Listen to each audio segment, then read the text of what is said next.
Welcome back to another episode of the Next Level Minds podcast. My name is Chris Chapman, and I am your host. And if this is your first time tuning in, then this is a podcast that is dedicated to those who want to reach a next level in their business, personal, or career life. And the way that we help do that is by interviewing entrepreneurs, founders, content creators, or movers and shakers in their industries, and really walking through their story of how they got from point A to point B and overcame various adversities along the way. The second way that we like to do that is by hosting solo episodes ran by myself, where I chat about a variety of topics like perspectives, personal development, goal setting, habits, finances, all that stuff on a series that I call Motivation Monday. And that's actually what today's episode is going to be, is the Motivation Monday series. And it's going to be me speaking about a very important topic that I enjoy called transforming your life through mindset, habits, and routines. I had the opportunity to speak at the Disrupted 2024 Summit. Had about 10,000 people virtually in attendance, where I gave a keynote about mindset, habits, routines, behaviors. And so what I wanted to do was make sure that everyone that is listening to the Next Level Minds podcast has the opportunity to also engage with that content. So I pulled the audio from the keynote and turned it into this podcast. So if you want to know more about mindset, habits, routines, behaviors, and frankly, just how to transform your life in a positive way, then this episode is for you. Let's go ahead and dive in.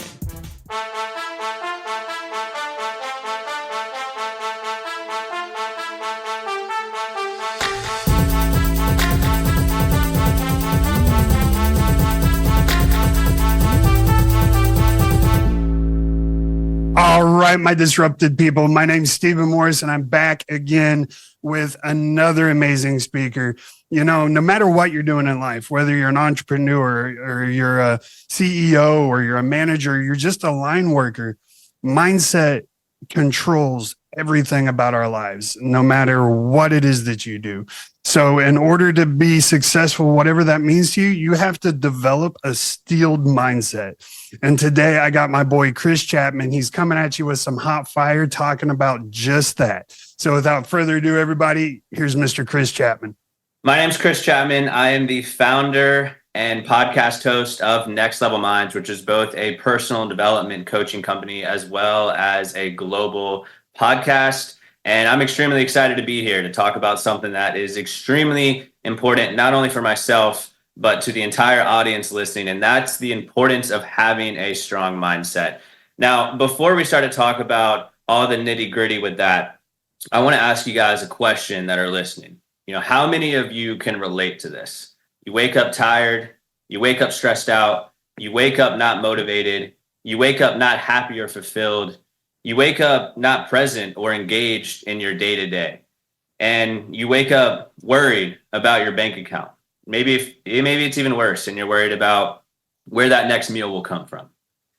That was me a few years ago. I was constantly worried about myself. I was constantly worried about my situation. I was constantly not happy, not fulfilled. I was tired. I was worried about life. And ultimately, I was not myself. I remember having to walk into my office at the time and unfortunately having to fake it, right? And we've all heard that phrase before, you know, fake it till you make it, right? And in my opinion, that's not a healthy way to go through life. Having to fake it through your conversations, having to fake it with your attitude, having to unfortunately fake it with your behavior, fake it with the people you love, whether that's your husband, your wife, your girlfriend, your boyfriend, your coworkers, right? How annoying is that? Having to not be your true self, right? And looking back on where I am now, I've been able to build a successful life, and I'm only growing from here. And looking back on some learning lessons from that, which was only about 5 years ago, I realized that the reason that I was not fulfilled, the reason I was stressed out, the reason I was not present and engaged was because I was not investing into my mindset like I know I should have. And in life, there's two different paths. There's the path on the left-hand side, which is what you are currently doing, which are your habits, your routines, and behaviors. And it's going to lead to this certain destination. And then there's the right side path, which is the right habits, the right routines, the right behaviors that you know you should be doing. Because in life, there's what you currently are doing, and there's what you know you should be doing. And there's usually always a gap because the path on the right hand side of the right habits, the right routines, the right behaviors, that's perfection, right? And unfortunately, we can never reach perfection. But you can move that left hand path of the habits, the routines, the behaviors that you're currently doing. The goal is to move that as close as possible to that perfection of that right side path of the right habits, the right routines, the right behaviors. And it's something that you should do every single day. And so what I'm going to be talking about today is 4 key areas in life. Number 1 is thoughts and how they become things in your life. Number 2, I'm going to talk about the importance of filling up 3 buckets and how they all relate back to your mindset. Number 3, I'm going to be talking to those who may be in some sort of depressed or stressed out like state and what you can do starting today to get out of it. And 4th and final, I'm going to be talking about some actionable takeaways to fill up those 3 buckets that I'm going to share. That said, let's go ahead and dive in. I know we are at a virtual event, but if you all could clap your hands on the count of 3, let's continue to bring that energy up. 1, 2, 3. All right. So what is mindset, right? We're talking about the topic of mindset. Now, what is mindset? As a good friend and previous podcast host, Colin Henderson states, mindset is a conditioned set of beliefs that drive behavior. A conditioned set of beliefs that drive behavior.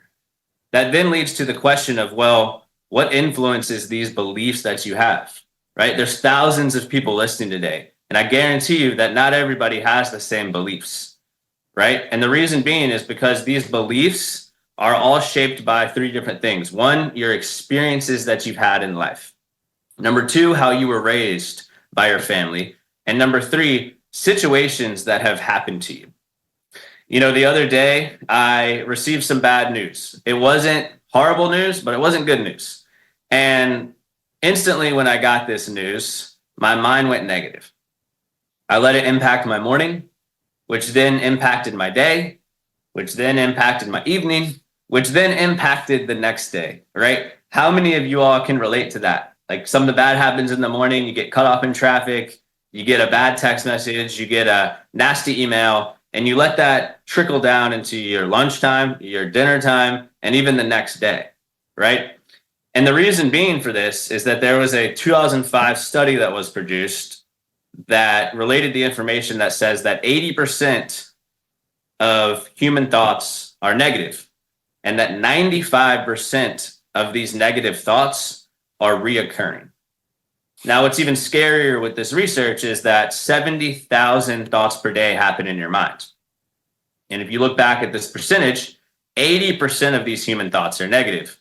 That's around 55 to 60,000 if we're roughly doing some math here. So you have 55 to 60,000 negative thoughts happening today, and you have 95% of those reoccurring, and 95% of your daily behavior is controlled by these negative thoughts. That's why, going back to what I opened up the presentation and the speech with about being not fulfilled, stressed out, anxious, that's why the majority of people unfortunately experience these type of emotions. It's because majority of people are controlled by negative thoughts, right? So now that you know this scary statistic from this 2005 study about how majority of thoughts are negative, where do we go from here? Well, number 1, it's very important to train your mindset just like you would your physical health. And I meet tons of people who are significantly blessed from a lot of hard work from a physical health perspective, but unfortunately, they're not blessed from a mindset perspective because they don't spend any time actually developing their mindset. And you have to develop your brain, and you have to work your brain and your mind just like you would in the gym. And so a big lesson here with my situation that I just touched on about how I let that bad news just impact my whole day and lead into the next day is that it's very important to get yourself to be proactive, not reactive to situations, right? There's a quote that I have recently heard that I'm trying my best to live by. And again, perfection can never happen, but it's important to get as close to that as possible. And this quote states that if it doesn't matter in 5 years, it should not bother you for 5 minutes. And you know what that bad news that I received was that I let just ruin my whole day? It was a text from my wife that said, the gym is extremely crowded. Like, do you think that matters in 5 years? No. Maybe it matters for a couple minutes when you get there and you can't find the machine you want or you have to wait for something. But I let that small bad news impact my entire day. But if I had known that quote of if it doesn't matter in 5 years, it should not bother you for 5 minutes. So if you get cut off in traffic or you lose a sales deal or maybe you're told no on a promotion you want, right? And you realize in 5 years, it's really not going to be a massive deal, then don't let it impact you for 5 minutes. And so this leads me to another question of, as we've talked about these negative thoughts, and as we've talked about training your mindset and the importance of it, which I think everyone listening can all agree with, based on these negative thoughts and based on the fact that most people are unfortunately reactive in life and not proactive, the question begs, how do we develop a strong mindset? Well, in my opinion, mindset is just one bucket out of 4 total buckets that you should invest in. And it's very important to also invest in 3 other buckets that are ultimately going to impact your mindset. And those 3 buckets are spiritual health, physical health, and financial health. And the reason being is because I have found in my life that when one area slides, right, when the spiritual health slides or the physical health slides or the financial health slides, unfortunately, they all start to slide. And you may not notice it out the gate. You may not notice it the same week it happens, but you will notice it 2-3 months down the road, or even scarier, 1 year down the road, and you're wondering what happened to your life. And it's because they all correlate with each other. You know, when I first moved into the house that I currently live in back in 2021, and for those of you who have moved in life, which I assume everyone listening has moved at some point, it's an extremely difficult, stressful task. You got boxes everywhere.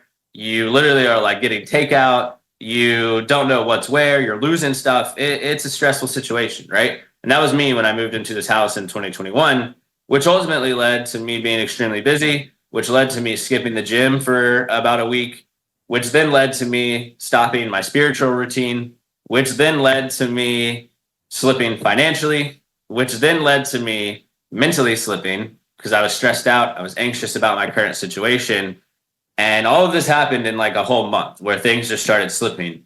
And I went back and said, when did things start slipping? And I snapped my fingers and I said, yes, when I stopped investing into that physical bucket.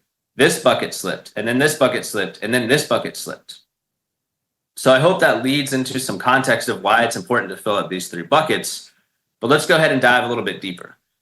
So the first bucket I want to touch on is spiritual health. Now, I am personally going to talk very briefly on this from a Christian perspective, which is what I believe in, understanding that everyone listening has different beliefs about their life. I'm going to personally speak on this just from a Christian perspective. And I firmly believe that fear stands for 2 different things: false evidence appearing real, or face everything and rise. And I think a lot of people are held back from, again, going from the left to the right path of that path that they're currently on to that path that they want to be on. I think a lot of people are held back by that because of fear. And again, fear can stand for 2 different things: false evidence appearing real, or face everything and rise. And the question begs, well, how do we conquer fear? And where does it stem from? Well, in my opinion, if you really look at fear, a lot of it stems from rejection. Being scared of what other people are going to think if you fail, being scared of what will happen if you fail, being scared of being outcasted by your friends and family because maybe you tried to launch that business and you failed. Maybe you tried a new career path and you failed. Or maybe you have kids and you're scared that they're going to look down on you and you're trying to be the leader of the household, right? And so something that I've recently realized is that rejection in life is ultimately God's protection, right? I've heard this in multiple podcasts and multiple speeches, and it's on my heart to tell you all that today because there's been many times in my life where I've had rejection happen and doors have closed and I've been extremely disappointed because I had my plan that I wanted, right? But realizing that a year later, God has opened up a tremendous amount of doors that are far better than I could have even realized at the beginning. And it goes down to this concept that sometimes rejection in life is just God's protection from that particular door that he doesn't want you to go in, because it's not going to lead to that positive life that he actually has planned for you. And the last couple of things I'll share here on the spiritual bucket is looking into scripture. 2 Timothy 1:7 states that God has not given us a spirit of fear, but instead a spirit of power, love, and self-discipline. So stepping into that with confidence and boldness that you can conquer this fear, right? And if nothing else, if you're questioning this whole Christian thing, which that's completely okay. Again, everybody has different beliefs. Using this Bible as a way to just lead your life from the values, the character, the way you treat people, the work ethic you have in life. That's personally how I got started, and it opened up a tremendous amount of doors for me.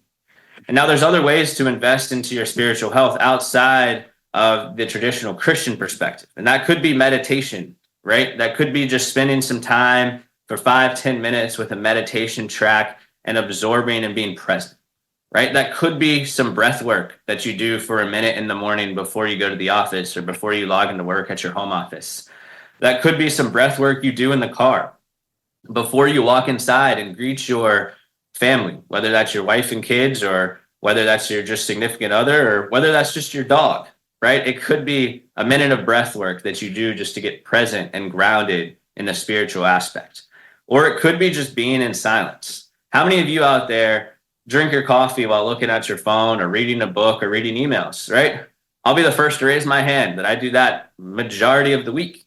But I will be also the first to tell you that nothing feels better than sitting outside on a nice warm Monday morning, 7:30, 8 a.m. before the day gets started, and drinking a cup of coffee before the day starts for 20 minutes and just being in silence and allowing your thoughts to run and seeing that where it's going to lead you, right? Sometimes your biggest breakthroughs won't come in the busiest moments. Sometimes your biggest breakthroughs will come in the moments of silence. Now, I want to switch gears to start talking about physical health. And going back to that story above about how I skipped the gym, one of the first buckets to slip after I skipped the gym for a week was my mindset, right? And it's because your mindset and your body are significantly connected. Your mind and your body are tools that have been given to you to go out and build a successful life. And just like any other tools, you have to keep these tools sharp to work at max capacity. Obviously, we're in April, springtime's here. If you had to go cut your grass today, would you go cut your grass with a dull blade? No, you would want that blade to be sharp. You would want it to be ready to do the task at hand. Same thing in life. How many people start the workday without investing into their mental or physical health first? And you're wondering why you're tired. You're wondering why you're stressed out. You're wondering why you don't have energy levels. You're wondering why you're not as productive, right? It's because you haven't sharpened those tools before you quote unquote go into battle. I remember when I first graduated college, I was extremely busy. I had just moved up to Charlotte, North Carolina, where I'm currently based. And once again, going back to moving, I was moving and I got out of my routine and buckets started to drop, right? And I felt tired. I felt out of it. I was not performing well. And then I started investing back into myself physically, right? I started to get a strong physical routine going in.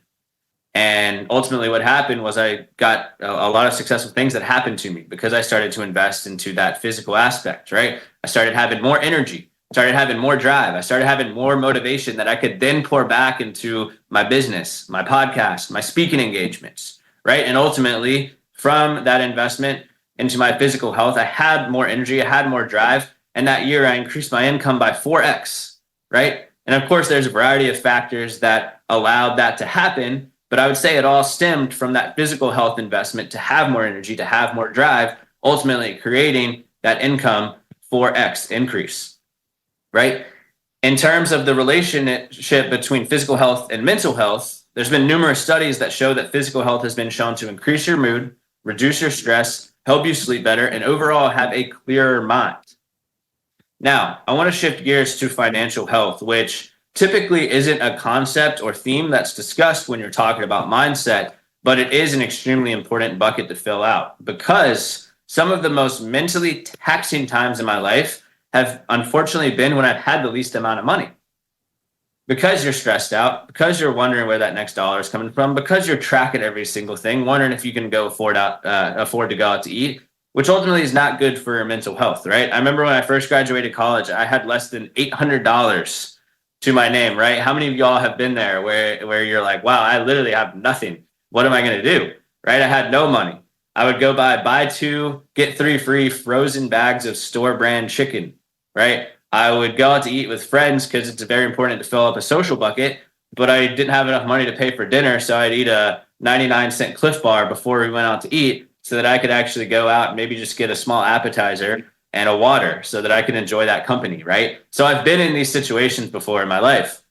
And it's very important to fill up this financial bucket because I firmly believe that when you have your finances in order, whatever that means to you, because everybody has a different definition of success when it comes to finances, that's really up to each and every one of you listening to figure out. But when you have that in order, you're significantly less stressed and you're significantly less anxious because you know you have that important aspect in your life figured out. We'll touch on at the end a couple ways that you can fill up that bucket, but I do want to harp on the importance of filling up that financial bucket. So now that we've talked about those three buckets, spiritual health, physical health, financial health, I want to flip gears real quick to anyone out there that may be in some sort of depressed-like state or stressed out state or just some sort of situation in their life where they're just stuck. And unfortunately, according to research, more than 264 million people suffer from depression on a variety of different scales. And unfortunately, if we keep the situations that we're doing and keep the habits and behaviors and routines that we're doing, graphs show that 264 million people number will be in the 400 million range by 2035. So what we're doing right now as a general population, you can see is not working. And so for those that may be dealing with some of these situations, what can you do to get out of it? Well, the first thing is having gratitude, right? Gratitude to me is the framework in which you see the world around you, right? There's been numerous benefits for the individuals who actually practice gratitude. First, it's improved your mental health, right? There's been numerous studies out there that those who practice daily gratitude have improved their mental health. It's overall enhanced people's well-being. It's also increased your physical health. It also increases stronger relationships. Significant others have reported back on some studies that their significant other who maybe was a bit depressed and didn't practice gratitude actually seemed more fulfilled, more happy, more engaged in conversations after practicing daily gratitude for 2 weeks in a row. It also helps you become more resilient, right? In life, there's going to be struggles. There's going to be situations that happen. There's going to be bad news that comes up. And individuals that are gratitude-based in their thinking have more resiliency to those situations. And the last two benefits of having a gratitude-based mindset and just having that daily practice of gratitude is sleep quality, right? You can't perform well if you have no sleep. So if you're more grateful and you're constantly filling your mind with positive thoughts, you're going to sleep better. And lastly, they've also shown images of individuals' brains after practicing daily gratitude for about a month in a row, and they showed increased dopamine and serotonin levels just by writing down 3 things they're thankful for in the morning. And that's simply all I do, right? I don't make this some grandiose vision. I don't make this some grandiose task. Every day, I just write down 3 things that I'm grateful for in the morning. And it could be as simple as I'm grateful for having access to clean water. I'm grateful for being able to speak to you all today. I'm grateful for having a roof over my head, right? You don't have to make it extremely grandiose. You just have to get in the habit of being grateful for what you do have versus what you don't have. And the last thing I'll share in this aspect when it comes to gratitude is I have a task for anybody who just wants to immediately snap out of this state, and it's to write down 10 things you're grateful for as fast as possible. Take a picture of that and then look at that every day for a week. And I promise you, you will feel somewhat better. Now, you may not feel 100% better, but I promise you, you will feel somewhat better.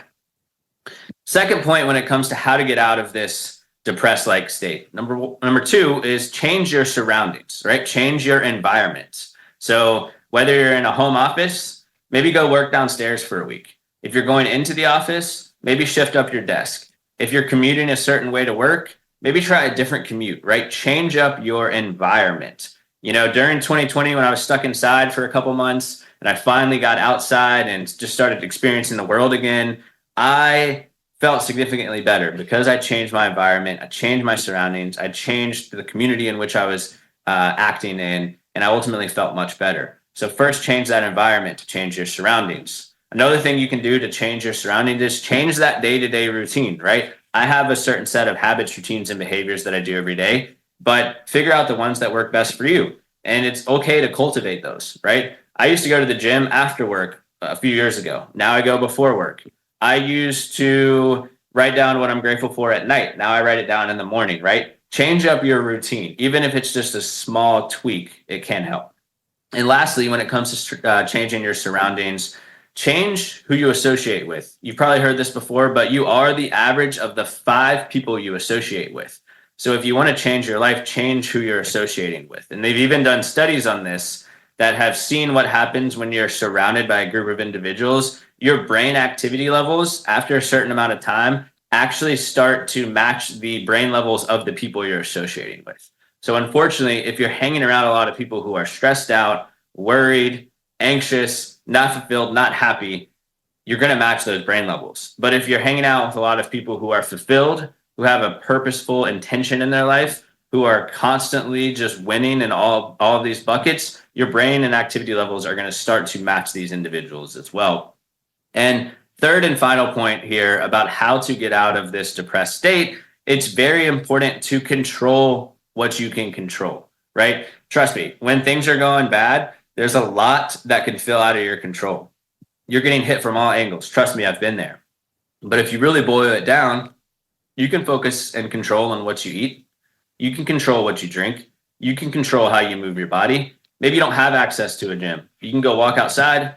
Maybe you're injured and you can't walk. Well, you can still do some upper body stretches, right? You can move your body in some way, shape, or form for the majority of people that are listening to this. You can control the information that you put in your mind. You can either watch the negative news every day, or you can pick up a book and read. You can watch some reality TV show, or you can listen to a podcast. You can listen to your friends gossip, or you can tune in to this type of event here and learn. You can control who you surround yourself with, right? And maybe your circle is limited. Maybe you don't have any friends and the people you do associate with are negative. Well, you can still pick up your phone and surround yourself with podcast guests and podcast hosts. You can still listen to different things on YouTube and surround yourself with those individuals. And lastly, how you talk to yourself. Not negative self-talk, but positive self-talk, right? This could come from affirmations. This could come from setting an alarm in your phone, like I have, that says, I am built for whatever challenge comes my way. They actually did a study, believe it or not, for sunflowers, and they wanted to see the importance of positive and negative self-talk. I know this sounds crazy because we're talking about sunflowers here, but they actually had everything the same. The soil, the sunlight, the water. The only difference between group A and group B was that group A was given positive talk every day. Like, you can do it, keep growing, all this stuff. Group B was told negative things every day. Like, you're not going to do it. You're not going to grow. Again, these are sunflowers, as wild as it may sound. And they had the same water, same soil, same sunlight. Group A grew significantly higher than group B, literally just from that self-talk. So if you think about something as simple as a plant and how positive self-talk and negative self-talk impacted that plant, think about the complexity of humans. Think about the complexity of your mind. And now think about what that positive and that negative self-talk can do to you. So it's up to you to have that positive self-talk. And if you need a motivator on how to snap yourself out of it, ask yourself, where will my life be in 5 years if I keep up the same routines, the same behaviors, the same habits, keep surrounding myself with the same people that I have been? Where will my life be? Or instead, if I get closer to this right side path that we talked about at the beginning, what if I do change my habits, my routines, my behaviors? Where will my life be? To me, that's an extremely significant motivator to get started on the right path. Lastly, a big point I like to drive home when it comes to getting out of this depressed state is realizing that some unfortunate, sobering news is that 150,000 people die every day worldwide. So if you're listening to this and you're alive and you're breathing, you are blessed to be alive. That's a note that I have in my phone that says you are blessed to be alive, because I know that I could unfortunately tomorrow be one of those 150,000 people, but you are blessed to be alive if you're watching this today. As we start to close up, because I know everyone listening has a number of tremendous speakers to listen to throughout this event, I want to leave you all with some actionable takeaways on how you can fill up the 3 buckets that I shared. So when it comes to spiritual health, it could be daily prayer and daily meditation. 5 minutes. If you're into prayer, it could be a 5-minute prayer. If you're into just traditional meditation, could be traditional meditation and 5 minutes of silence, right? 5 minutes is all I'm asking. Physical health, 30 minutes a day is usually all I do. Daily exercise, right? Could be a walk, could be a jog, could be lifting weights, could be running, could be playing golf, could be playing basketball, just moving the body 30 minutes. Daily sunlight, getting about 10 minutes every day at least, right? In the morning, getting sunlight, having it open up my day, having it increase those energy levels, and then daily gallon of water. Now, if you break it down, it's really not that hard. You just have to drink about 4 32-ounce tumblers and then 1 or 2 cups of water at dinner, and you have your gallon. Trust me, you will feel better when you're properly hydrated. Financial health, how can we fill up this bucket? Number 1 is budgeting your money. Now, that could be on an Excel spreadsheet. That could be on a piece of paper for you old school folks out there. That could be a software. Whatever you want to do, budget your money. Know where every single dollar is going. Trust me, you will feel much more at ease if you know that you've spent X amount here, X amount here, X amount here, because you know what's happening with your hard-earned dollars. Live below your means. There's a lot of people that I see start to make a lot more money in their life, which ultimately is a good goal to have, but then they get caught up with lifestyle inflation, right? They may have increased their salary to 200 or 300K, which is a great number, but then they got the nicer car, the nicer house, the nicer private school, and then the nicer travels. And now their bills and expenses are here and they have nothing left over. So don't get caught up with that lifestyle inflation. I heard a quote about 5 years ago when I really started to make that shift in my life. And this individual said, a decade of financial sacrifice can put you ahead for the rest of your life. So for those of you who maybe just graduated or late 20s, early 30s, and you're really starting to make some good money, understand that a decade of financial sacrifice can put you a lifetime ahead. And last but not least, if you need a strong belief system, understand that if somebody else out there built the life that you want, whether that's a business, a career path, whatever it is, if somebody else out there who you know or you've heard about through a book, through a podcast, has built the life you want, understand that you can do it too. Thank you all for having me today. Again, I'm Chris Chapman, the founder and podcast host of Next Level Minds. This is Disrupted 2024, April 11th. Come join us. Again, let's impact lives. Let's invest into our mindsets, and let's build a great life that we can inspire others with. Well, that's it, everyone. Thanks again for taking the time to tune into this week's episode of Next Level Minds. As I mentioned in my speech, your life can drastically transform with the right habits, the right routines, the right behaviors, and ultimately the right mindset to drive those things. If you enjoyed today's episode, please be sure to share this with an episode family member, friend, or colleague. Be sure to follow Next Level Minds on Apple Podcasts so you can get updates on the latest episodes. And if you're really feeling crazy, leave a review of Next Level Minds on Apple Podcast and let me know what you think. Other than that, I hope everyone has a fantastic week ahead.